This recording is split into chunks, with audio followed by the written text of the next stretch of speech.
get started.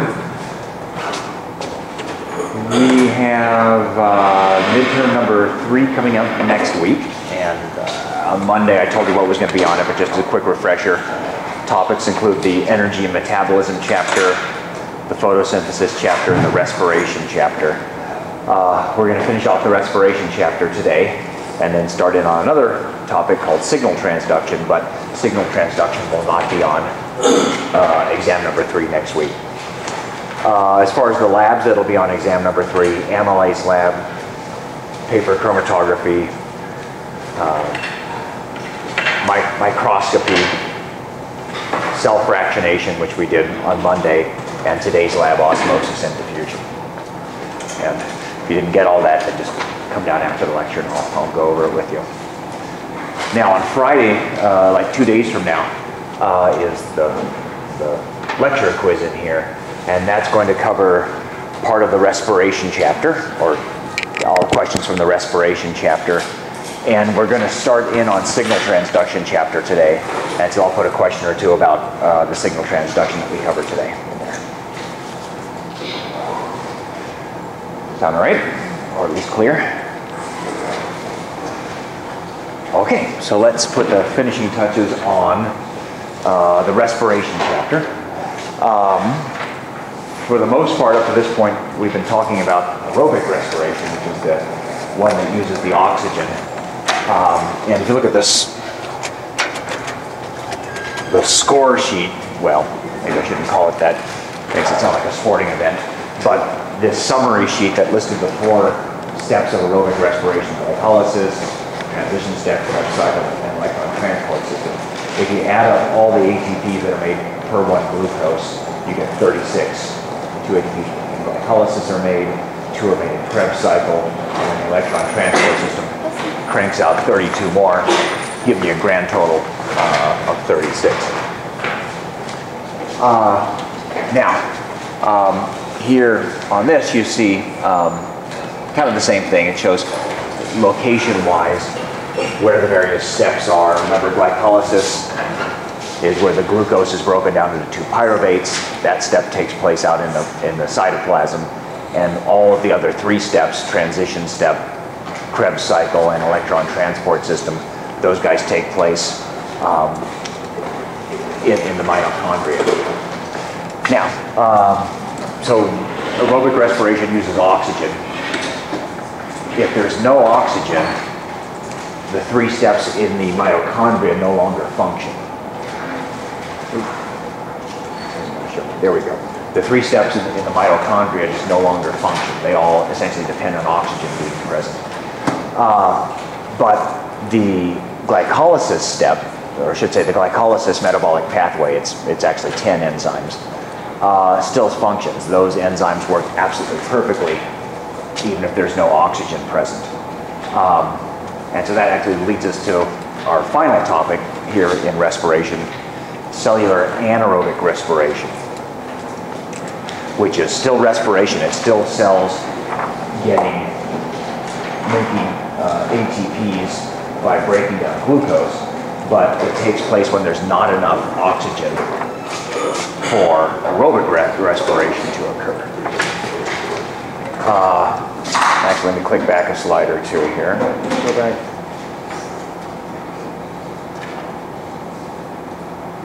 There we go. And at least in animals like ourselves, our cells, especially our muscle cells, rely on anaerobic respiration during short bursts of activity. Like if someone says, hey, lift up this heavy object or something like that, there's to do some short burst of intense activity like that requires more ATP from your muscles, because they're doing more energy, they're requiring more energy. But there's a limit to how much oxygen the muscles can get out of the blood at that moment, and they're just not able to get enough oxygen to do aerobic respiration for a quick burst of activity like that. And so the muscles have to be able to get their ATP by anaerobic respiration. They're forced into using anaerobic respiration since they can't get enough oxygen out of the blood for aerobic respiration at that moment. So getting back to this, the essence of aerobic respiration is glycolysis. And what I'm saying is that aerobic respiration, which is sometimes called fermentation, is essentially glycolysis. Because as I said, the glycolysis pathway runs just fine even in the absence of oxygen. So aerobic respiration is just the glycolysis running, but none of the three other steps in the mitochondria running because of the lack of oxygen. And so it is when cells obtain energy by making ATP, for ATP by breaking up glucose, when there's no oxygen present. Here's the equation. Each glucose is broken down into 2 lactic acid molecules.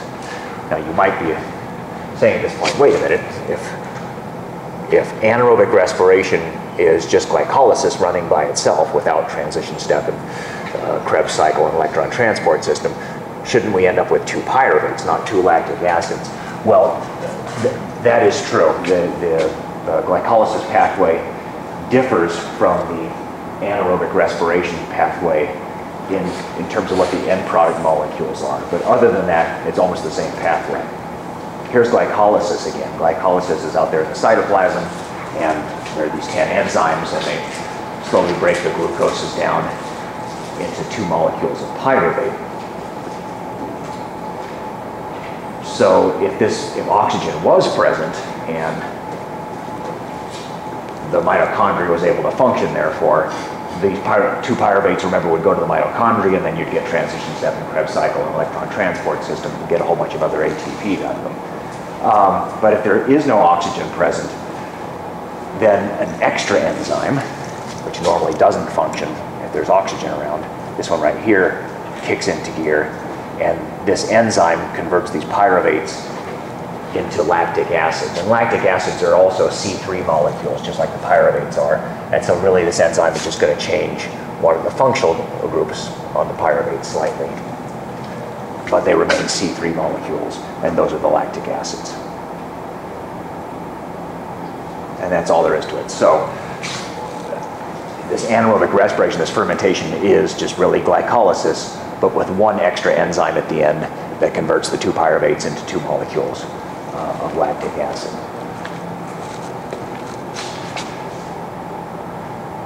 Sound alrighty?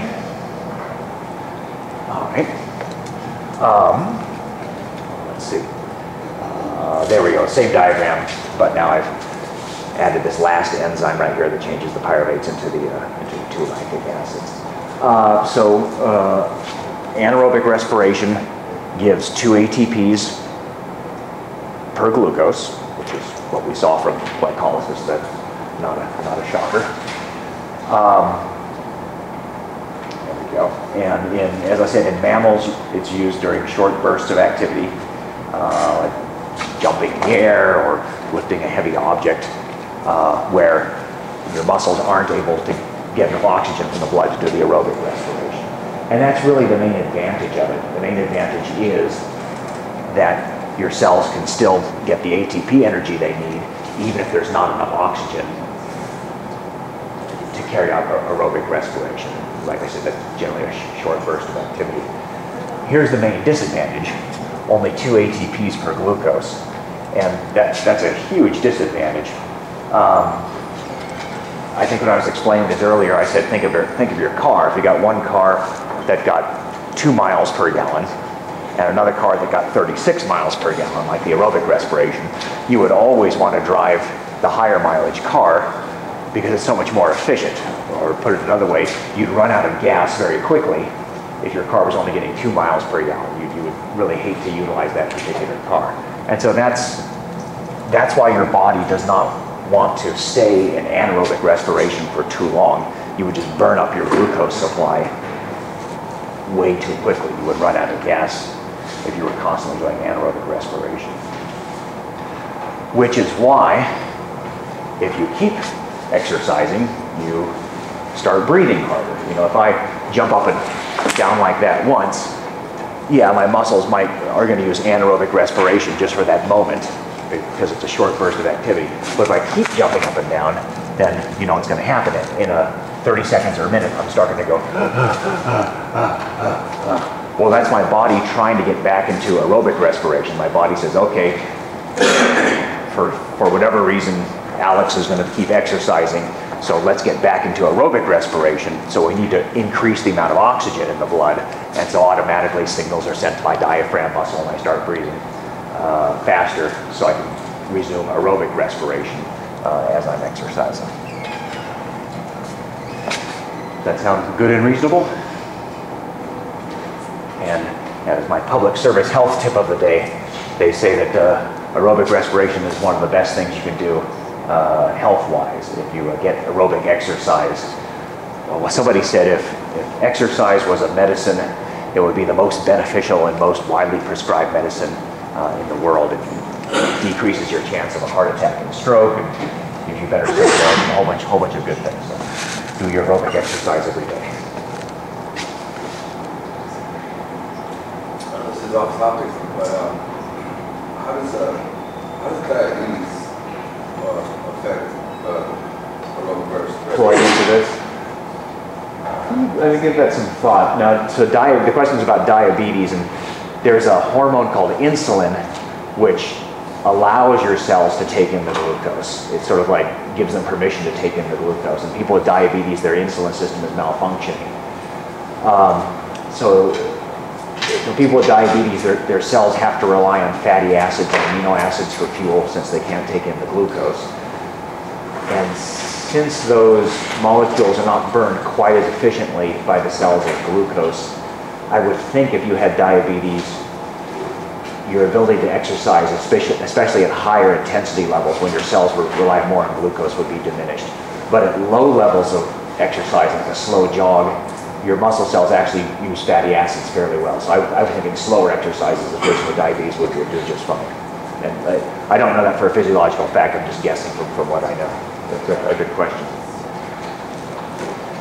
Okay, so as I've been, one more thing before I leave this. So this is the advantage. Your cells can make ATP that they need even if there's not enough oxygen present. But the disadvantage is it doesn't use the glucose very efficiently, so they would burn up their glucose supply too quickly. It's not efficient. There's another disadvantage, and it's this. These lactic acid molecules produce a burning sensation in your muscles if too many of them build up. And you've experienced that if you've walked up a steep hill, your legs may burn, or if you try to hold something heavy for a while, your arms might get a burning sensation. That's the lactic acid. And it doesn't actually harm your muscles at all, it just produces an uncomfortable feeling. Okay, so the anaerobic respiration of the fermentation that I've described so far is how we members of the animal kingdom do it. If there's not enough oxygen, we break down our glucose into 2 molecules of lactic acid. Certain microscopic organisms like yeast and certain types of bacteria also do anaerobic respiration if there's not enough oxygen in their environment, but they do a slightly different style of it. Oh, there's somebody building up lactic acid in their leg muscles, it looks like. This is a picture of some yeast, which are single-celled relatives of the fungi. So they are single-celled eukaryotes. But prokaryotes, like certain types of bacteria, can also do this slightly different form of anaerobic respiration. And what's different about it is simply what the pyruvates get turned into. If this was a yeast or certain types of bacteria, they do their anaerobic respiration, still breaking down the glucose into 2 pyruvates at first. But that final enzyme, that final extra enzyme does not change the pyruvates into lactic acids. In yeast and these other microorganisms, it changes each pyruvate into an alcohol molecule, which is a C2, and a 1 carbon dioxide. Like that. There we go. 2 molecules of C2 alcohol there and there, and 2 molecules of carbon dioxide there and there. And that's maybe where you've heard this term before. You probably have heard the term fermenting, where people are mixing things with yeast to make alcohol. That's why they call anaerobic respiration fermentation sometimes. And human beings have been utilizing yeast and other microscopic organisms to do this for, I don't know, for as long as people have been around, really. Here are some uses that we've put yeast for. This is bread, and there's some more bread here. And you know, when bread rises, it gets fluffy and bigger. You can see the little air pockets in there. Well, what people do is they mix yeast in with the dough, which of course is full of glucose because it's made out of starch, and then that's an anaerobic environment inside the dough. And so the yeast start doing anaerobic respiration, and the carbon dioxide that they generate causes the bread to rise, makes these little air pockets full of carbon dioxide. When the bread is in the oven, that's a high enough temperature so the alcohol bakes off, so your bread isn't full of dripping with alcohol, but it still has risen up with the carbon dioxide. But we human beings also use it for wine and beer making, and in that case, it's the alcohol that we're interested in, and not the carbon dioxide. And this is also an ancient process. This is a picture from ancient Egypt, which is one of the very first civilizations on Earth. This was around 5,000 years ago, and you can see very clearly that they're making wine. Here's some